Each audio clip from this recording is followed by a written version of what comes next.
Duryudana akan merasa hilang semua penderitaannya. Duryudana mulai dengan satu pukulannya, dan satu pukulan itu membuat Bima kelimpungan.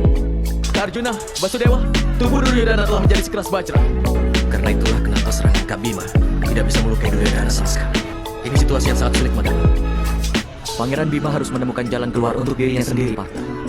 Tapi sangat penting saat ini untuk kita membantu Kak Bima, Basudewa.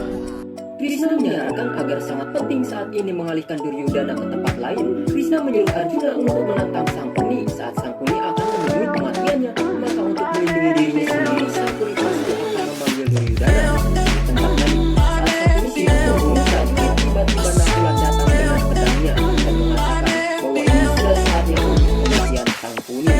Tapi saudaramu Sadewa sendiri telah bersumpah untuk membunuhku. Hidupmu pasti akan berakhir oleh pukulan-pukulan dari Sadewa. Akal icimu, tipu muslihatmu, perbuatanmu, dan pengetahuan judimu. Ada banyak tidak sucian dalam diri. Kami lima bersaudara akan membantu membersihkannya. Keduanya kemudian bertarung. Sang Kuni cukup hebat melawan Nakula. Namun walaupun begitu, Nakula ditantang dengan Sang Kuni. Sang Kuni dibuat terdesak dan terjatuh. Sang Kuni terus melawan. Namun sayangnya dia tidak sanggup. Hingga pada saatnya Nakula untuk membunuhnya. Dengan siasat liciknya Sang Kuni menghentikan Nakula, membuat ancam-ancam dan kemudian kabur melarikan diri. Raja Mani, kau adalah panglima besar dari pasukan kita. Tanggung jawab untuk melindungiku adalah tugasmu. Ayo, lindungi aku. Ayo. Aku pun tidak berdaya, keponakanku. Kau harus bertarung denganku. Meskipun Raja Gendala yang terakhir Subala telah membuat kesalahan dengan memberi nama anaknya Sang Kuni. Sang Kuni adalah burung elang. Dia hanya burung pemakan bangkai yang tinggal di tengah-tengah bukit Gandara. Pemakan bangkai. Dia hampir bisa melakukan apa? Dia mengeruk sampah mencari daging dari bangkai binatang. Raja Maga menyuruh Sang Kuni untuk lari, sementara Bima terpaksa harus melawan keponakannya sendiri. Sang Kuni segera menaiki kereta dan memerintahkan kusir untuk segera pergi membawanya lari. Sementara Nakula masih melawan Raja Madra. Di sisi lain, Bima masih terus berusaha mengalahkan Duryudana yang kini begitu kuat kebal pukulan dan senjata.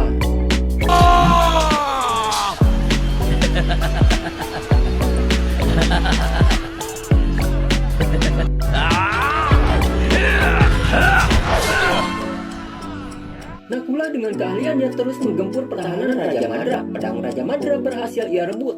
Namun ketika ia akan membunuhnya, sang paman menghentikannya dan ia mengakui kekalahannya dan meminta Nakula jangan membunuhnya. Nakula bertanya, mengapa bisa begitu? Karena pamannya merasa takut akan kematian dan membuat malu leluhurnya dengan menyerah. Tidak, anakku. Ini bukan hidup. Anak dari adikku mati sangat sayang kepadaku. Jangan membunuh pamanmu dengan tanganmu sendiri. Yang mulia Yudhistira, aku mohon bebaskan keponakanku dari air ini. Keduanya bertempur satu sama lain bahwa merupakan keahlian Yudhistira sehingga dia dengan mudah mengatasi ancaman dari Raja Madra. Dia berhasil mendorong Raja Madra dan kemudian menusukkan tombaknya ke tubuh Raja Madra.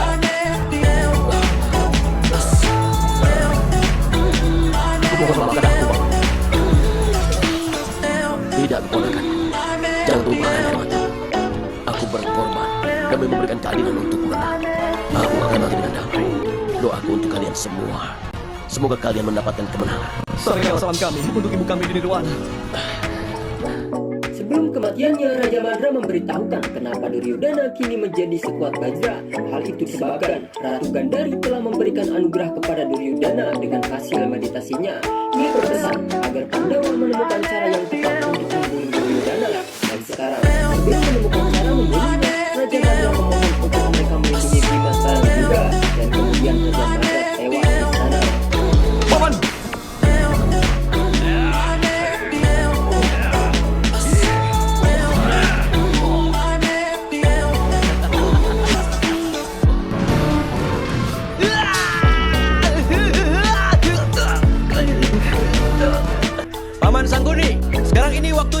menutup kedua mata.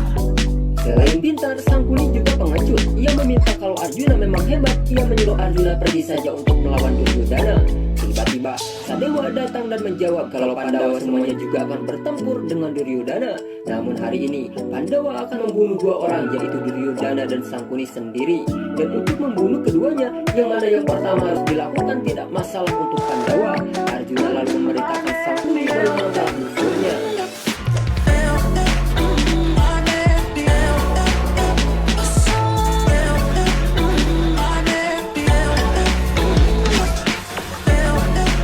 Keponakan, aku tidak punya musuh sekarang. Maka dari itu, aku tidak bisa terlibat dalam perang ini. Mungkin kau tidak punya unsur lagi, Paman. Dan juga bisa bertarung dengan pedang. Keponakanku, Duryodhana! Lindungi aku, keponakanku! Duryodhana mendengar cerita dari pamannya. Dia bertanya kenapa Pandawa tidak mau menerima kekalahannya. Dia membunuh pamannya Sangkuni, sekarang itu tidak ada gunanya. Arjuna menjawab, kalau kematiannya malah sangat berguna. Kematian Sangkuni akan berguna untuk seluruh dunia nanti. Tapi kalian tidak akan bisa melenyapkannya di sini. Tidak akan bisa.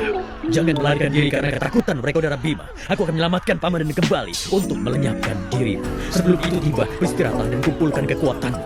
Karena kau membutuhkan kekuatanmu untuk menangis semua seranganku nanti, Bima.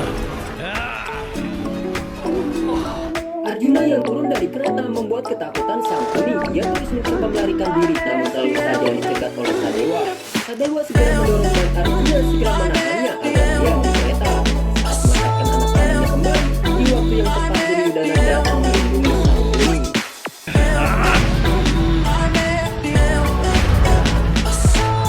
Keponakanku, mereka semua menyerangku dengan ganas. Habisi mereka, keponakanku. Arjuna, anak panahmu akan menjadi tidak berguna di hadapanku. Lepaskan panahmu.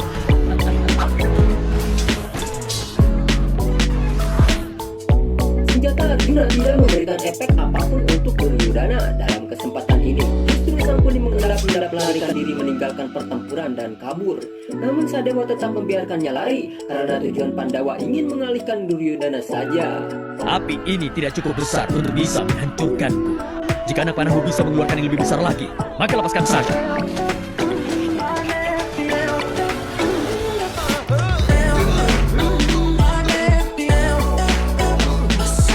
Kali ini Yudhistira yang menahan Sangkuni. Dia berkata kalau kematian Sangkuni sudah tepat di hadapannya dan jangan kabur lagi. Ketika melihat Yudhistira, ia segera bersandiwara memuji-muji dan kemudian memohon ampun dan tunduk pada Raja Yudhistira. Sangkuni menjelaskan kalau Duryodhana akan menjadi alasan kematian semua Pandawa dan tetap akan menjadi raja karena Duryodhana sudah memiliki perlindungan tubuh. Jadi tidak ada gunanya untuk membunuhnya dan memohon untuk membiarkannya pergi.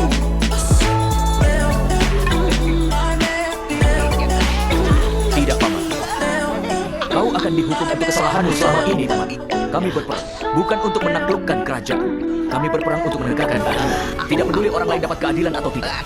Tapi kau pasti akan menerimanya.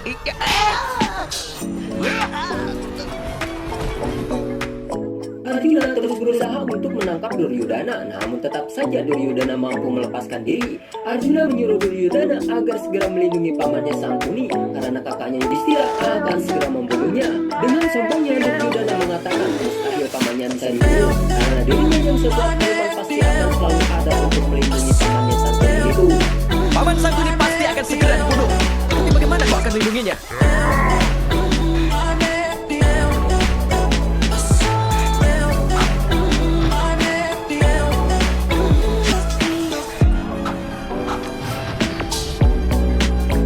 Saat Yudhistira terus mempermainkan Sangkuni, Duryodhana segera datang melindungi pamannya. Sangkuni mengadu kalau kelima Pandawa terus-menerus memukulinya secara bergantian. Ia meminta Duryodhana melindunginya karena dirinya bukan kesatria yang hebat, tapi dirinya seseorang yang pintar.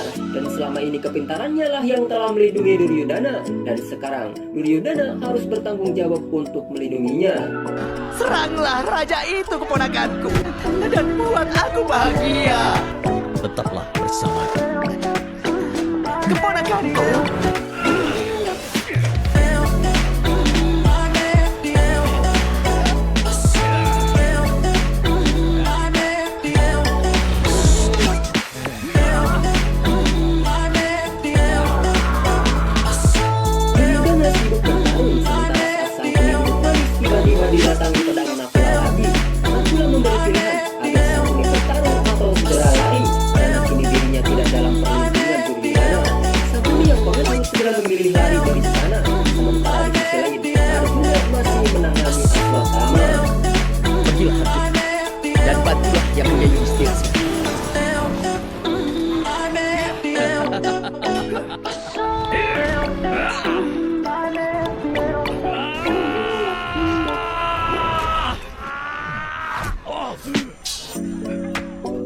segera datang tepat waktu dan berhasil menyelamatkan kakaknya dari serangan Duryodhana. Duryodhana mengingatkan kalau senjata Arjuna tak akan bisa menandinginya. Namun Arjuna menjawab, tapi senjatanya tetap bisa menghambat Duryodhana untuk menyelamatkan Sangkuni dari kematiannya.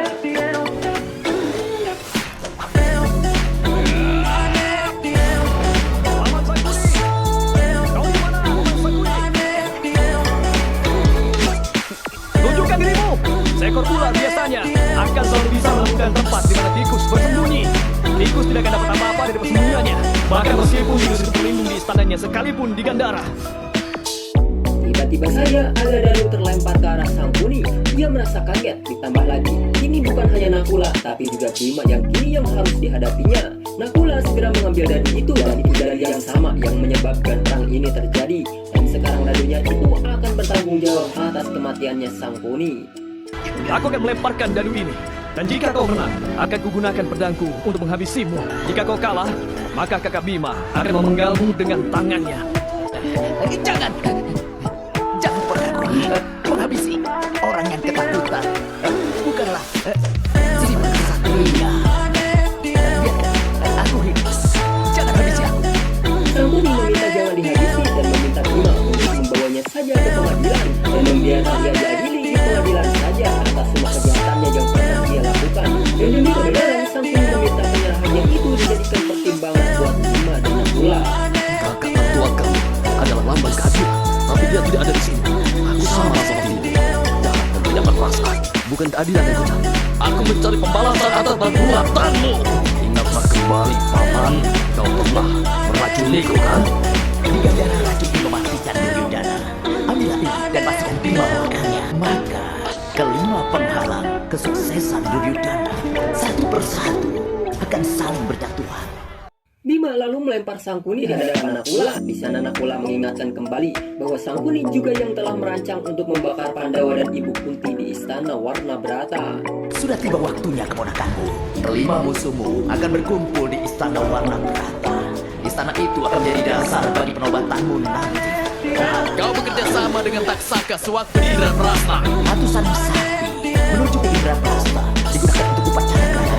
Jika kau ingin membalas dendam, maka curilah sapi-sapi itu sebelum mencapai Indraprasta. Bima juga kembali mengingatkan bahwa Sangkuni juga membuat penghinaan pada Drupadi saat permainan dadu. Sangkuni mengingat itu, dirinya memohon ampun dan meminta Bima untuk membiarkannya hidup.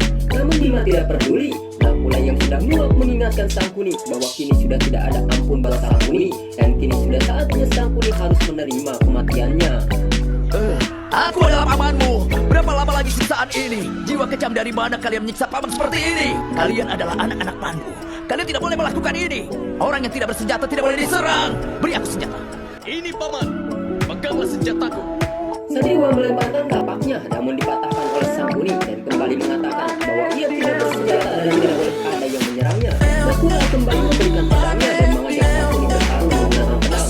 Namun lagi-lagi Sangkuni mematahkannya dan mengatakan kalau dirinya tidak memiliki senjata.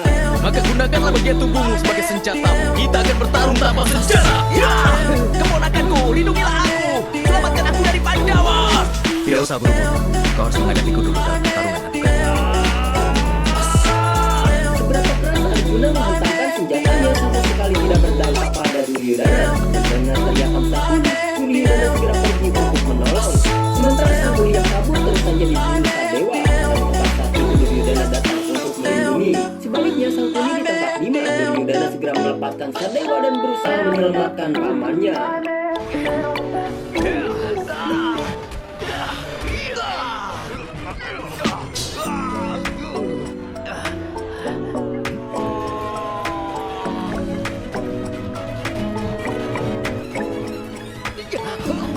Yudhishthira dan Arjuna kompak untuk menghentikan Duryodhana yang berusaha menyelamatkan pamannya. Sedangkan yang lainnya mengejar Sangkuni. Sadewa melemparkan tali dan berhasil mengikat kaki Sangkuni. Lalu ia menyeret pamannya ini.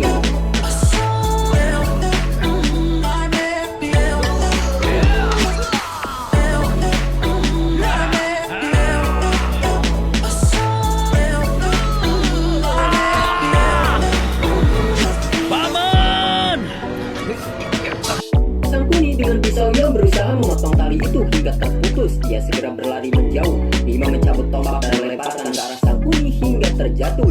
Sadewa berlari dan menggapai kapak serta segera memujamkan kapak itu ke dada Sangkuni hingga ia menghembuskan napas terakhirnya. Keponakanku!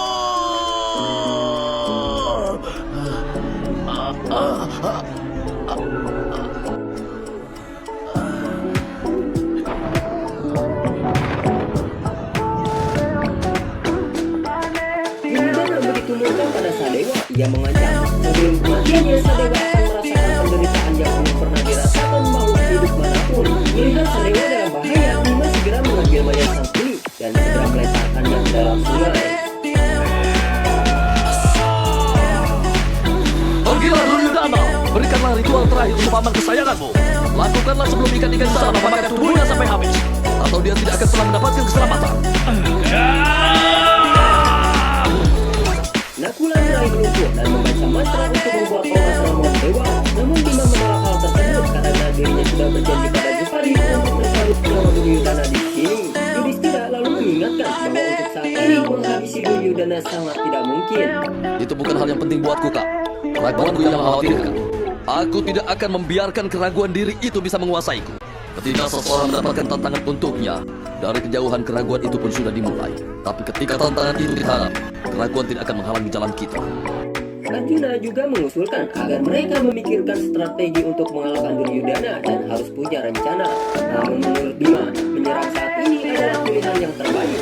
Sedangkan melukai Duryudana adalah rencananya. Kekuatan saja tidak akan menang, tapi kekuatan niatlah yang akan membuatnya menang. Tantangan sudah jadi bagian dari hidup kita. Kita juga pernah ikut perang besar. Semua ini demi menegakkan kebenaran dan memberikan Pancali keadilan yang dia cari. Sekarang jika dewa berkehendak bahwa keadilan untuk Pancali dicabut, bahwa kebenaran tidak ditegakkan, penjahat harus bertahan, kita yang harus menemui kematian, maka kita harus menerima kehendak dewa. Bima mengingatkan kalau mereka sama sekali tidak punya hak merubah rencana dewa.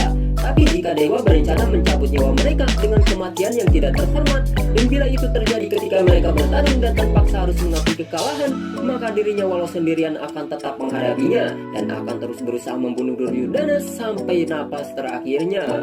Pangeran Bima, hari ini kekuatan Duryudana ada di atasmu. Tidak ada yang bisa melindungimu dari kemarahan. Ketika Duryudana pertama kali mencoba itu kepada ular Wasuki yang melindungiku Basudewa. Hari ini jika sang dewa menghendaki, maka ular yang paling besar akan datang melindungiku.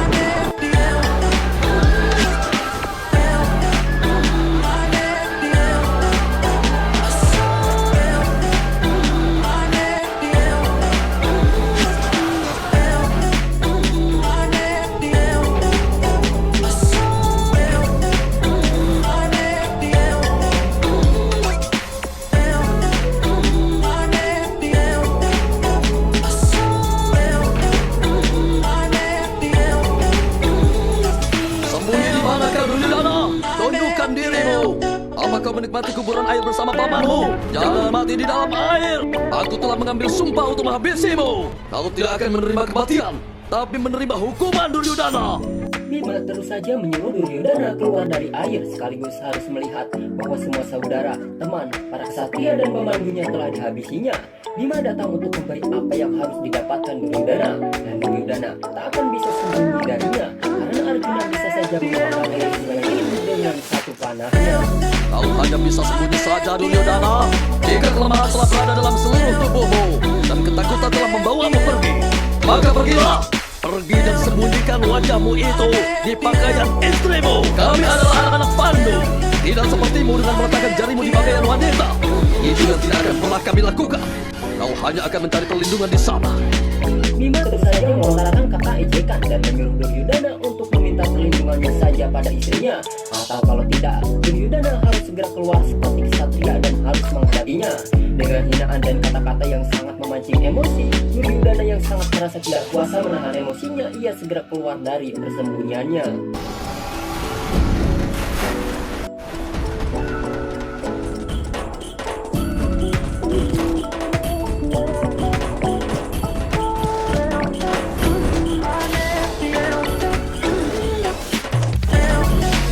Kau telah dengan licik melenyapkan pamanku.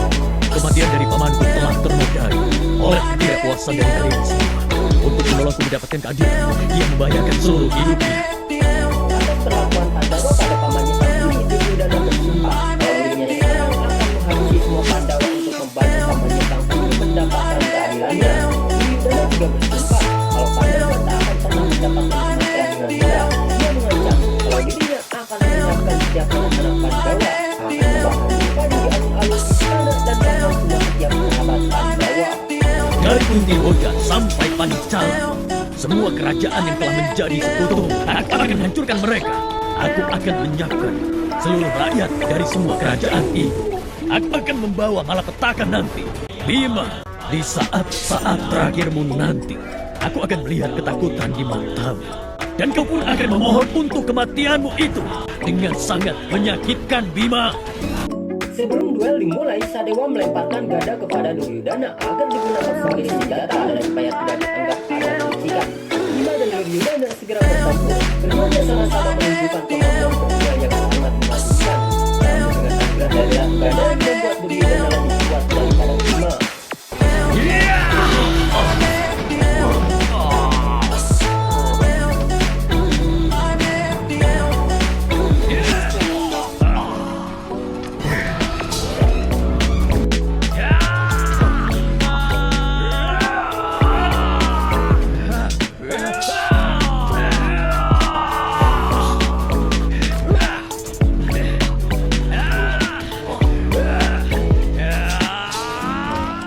Pratiwinda tiba di tenda memberitahukan kepada ibunya Drupadi bahwa angin kemenangan telah berubah menjadi angin kekalahan.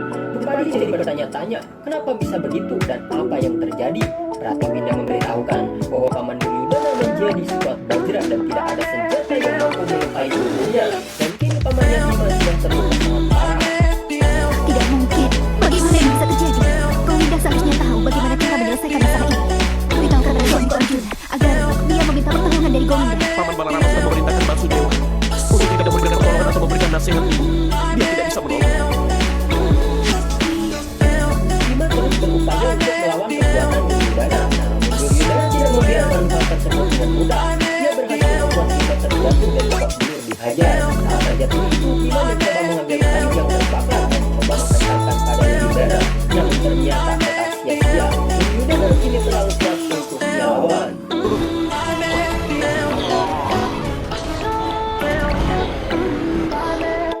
Bima harus terkapar seolah pingsan dan membuat saudara-saudaranya khawatir. Arjuna dan Sadewa meminta kakaknya Bima untuk bangun dan tidak boleh kalah dalam pertarungan ini. Duryodana tertawa dan mengejek Bima yang kini dirasanya sangatlah lemah. Saat Duryodana mendekat, Bima teringat kata-kata gurunya Hanuman.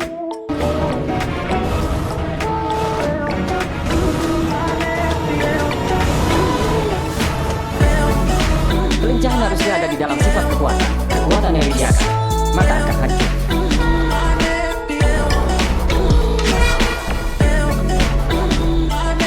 Kenapa kau lari menjauh, Bima? Apa kau takut kepadaku sekarang? Ayo lawan aku! Duryodana, semangat untuk kematianmu tidak pernah membiarkan aku diam untuk waktu yang lama. Kemarilah Duryodana, kemari. Teringat dengan nasihat Hanuman ketika dalam pengasingan, Bima lalu bangkit dan berlari. Kejar-kejaran pun terjadi. Tiada lain, Bima melakukan itu untuk mengumpulkan kekuatannya. Bima terus saja berlari dan menyuruh Duryodana untuk terus mengejarnya. Hingga pada akhirnya Duryodana terlihat sangat kelelahan. Ia meminta Bima untuk bertaruh jangan terus berlari. Aku sedang melawanmu Duryodana, tapi kenapa kau bersandar saja di pohon? Kalau kau tetap berdiri seperti itu, orang akan mulai menganggapmu seperti orang bijak.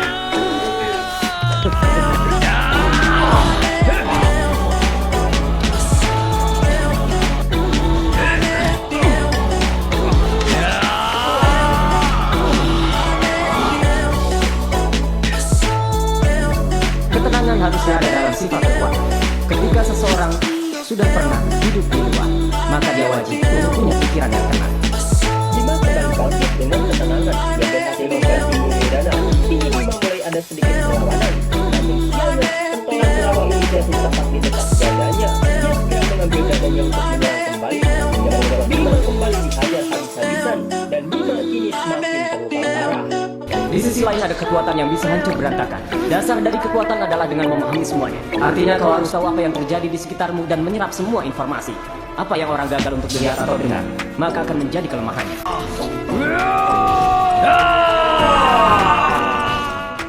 Drupadi menemui Balarama dan segera memberi salam. Sebelum mengatakan sesuatu, Balarama mengatakan duluan jika Drupadi datang untuk meminta bantuannya, Drupadi diminta untuk kembali saja karena perang yang dimenangkan dengan bantuan seseorang tidak akan bisa menjadi perang kebenaran. Drupadi menanyakan kenapa Balarama bisa sangat mencintai para Kurawa. Karena perang besar ini lahir dari permainan dadu, di mana kedua pihak terlibat dalam tidak benar. Lalu kenapa hanya Duryudana yang seolah-olah pantas dihukum? Kenapa harus benar-benar memihak pada anak-anak Pandu? Yang dikatakan ini benar. Kalau begitu aku meminta padamu, jika suamiku bersikap tidak benar selama permainan dadu, maka bagaimana mereka bisa menebusnya untuk itu? Balarama menjawab kalau dirinya bukanlah orang yang bijak yang bisa menunjukkan seseorang menuju jalan pertobatan. Dirinya hanya membuat adiknya Krishna berjanji padanya agar dirinya tidak akan membantu Pandawa mendapatkan kemenangan. Maka dengan begitu keadaannya akan menjadi imbang, dan peraturan itu juga berlaku untuk Balarama sendiri. Dirinya tidak akan memihak pada Pandawa ataupun Kurawa. Aku tidak meminta bantuanmu, kakak.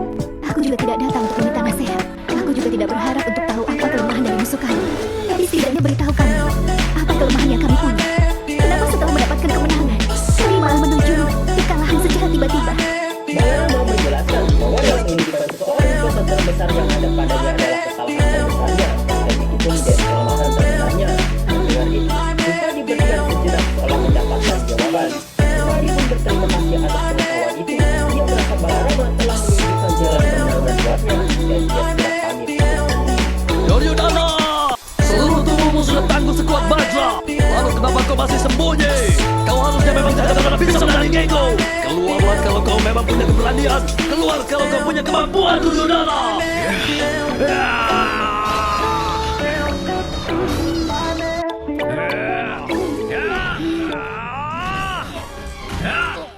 Namun lagi-lagi Duryudana berhasil membuat Bima terkapar. Drupadi tiba di sana. Duryudana menyuruh Drupadi untuk melihatnya kalau dirinya akan melenyapkan Bima sekarang juga. Drupadi bertanya-tanya mengapa Krishna tidak mau membantu pada pertarungan kali ini dan membiarkan Pandawa dalam kekalahan. Aku tidak bisa menolongmu. Perintah kakakku adalah keadilan. Manusia harusnya mendapatkan kemenangan dengan berjuang menggunakan kekuatannya sendiri. Untuk mendapatkan kemenangan itu, maka kalian pun harus mau berjuang keras. Drupadi kemudian menanyakan pada para suaminya jika mereka telah bersumpah untuk bertarung bersama. Lalu kenapa hanya Bima saja yang harus bertarung? Tiba-tiba Sadewa merasakan firasat baik bahwa Drupadi tahu benar apa yang menjadi kelemahan dari Duryudana. Drupadi pun mengiyakannya. Lalu dia mengungkapkan pengetahuan yang didapat dari percakapannya dengan Balarama tadi. Dengarkan aku, Duryudana. Tidak peduli sebesar apapun tindakan orang tua demi menjaga seseorang dari dosa-dosanya, maka itu akan menjadi kelemahan terbesar bagi manusia itu sendiri. Dan aku pastikan dosa terbesarmu ini menjadi kelemahan terbesarmu. Aku tidak memiliki kelemahan sama sekali. Aku yang paling hebat saat ini. Mendengar hal tersebut, Yudhishthira menyahuti bahwa Duryudana selalu sombong dalam semua hidupnya. Itulah kenapa Duryudana tidak benar-benar mencintai siapapun, dan tentu saja harinya akan menjadi kelemahan yang terbesar. Yudhishthira kemudian menyuruh Bima bangun dan menghajar di bagian hati Duryudana.